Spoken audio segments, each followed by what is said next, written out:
If you've been following the situation in Yemen, then you may have noticed Iran's growing influence. Houthi tribesmen have just forced Yemen's government from power, destabilizing the country.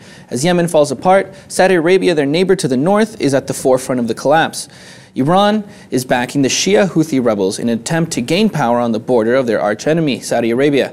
With the resignation of the legitimate government, the power vacuum within Yemen is allowing for terror groups like Al-Qaeda to take advantage of the chaos and advance further into Yemen. Now Saudi Arabia fears that the terrorists will be crossing over to their own borders. The deadly series of suicide bomb attacks in Yemen on Friday, which killed nearly 150 people, is just the latest result of Sunni-Shia conflict, which has put Yemen on the brink of a civil war. Jose, if we look at this very, very complicated situation in Yemen, but we step back and we look at the larger picture, one might say that what we're seeing here is really a proxy war between Saudi Arabia and Iran, the theater being Yemen. Yeah. Iran is sending weapons and training to the Houthi rebels, so they're kind of almost supporting the coup that's taking place, right, in Yemen. And then that has huge repercussions for Saudi Arabia and even the US.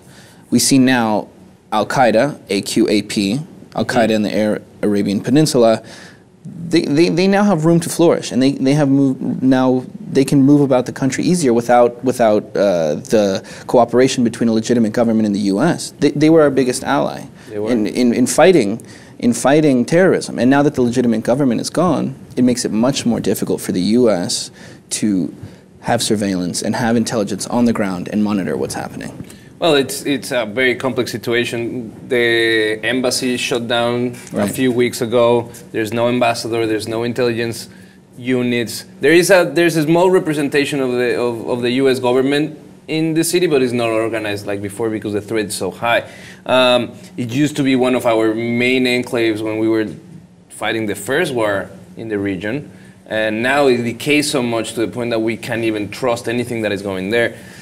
That being said, Iran's interest in becoming a top dog in the region, it's also a big element to this story, because what is going on, that Iran is trying to get a deal with the US over nuclear power and the development of nuclear weapons, and how much uranium they can enrich.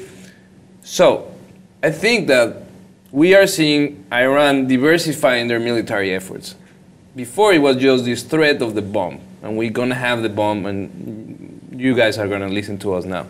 But they're starting to face the situation that they might be slapped with 20, 30 years, maybe not, maybe just 10, but at least a good amount of time with them preventing them of acting on their nuclear power. So what they do, they go and support Iraq against ISIS. And then they go to Yemen and support the Shia. So we're seeing that they're trying to kind of spread out in the area to be a big player, which obviously is angering Saudi Arabia, that works closely, if you will, with the US. So indirectly, their role that they're playing here could possibly hurt them in the long run, is what you're saying, as far as the nuclear deals go. I think because it could be. Because what you're seeing here now, like we said before, a power vacuum, where Al-Qaeda and even ISIS now can start to spread.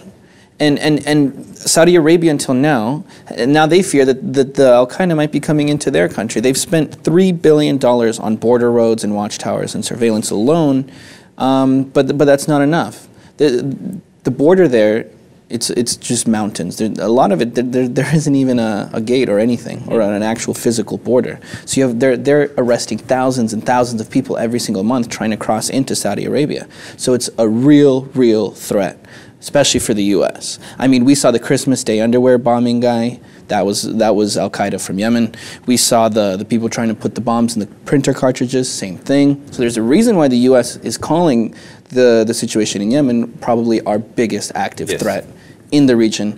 And what it is, it's coming down to struggles for power between Iran and Saudi Arabia, making this very complicated situation even worse, turning it all upside down and all around. It's just like this boiling hotbed of conflict that is happening in Yemen, where there's not a government that is trying to decide which line the country is gonna round up around. And the other end, we do see the Saudi Arabia wants to protect their current position in the local politics. So it's a hot situation. Yeah, let us know what you guys think about Iran's role in the further de-escalation in Yemen. Let us know by commenting, and of course, subscribe to the Lip TV for more.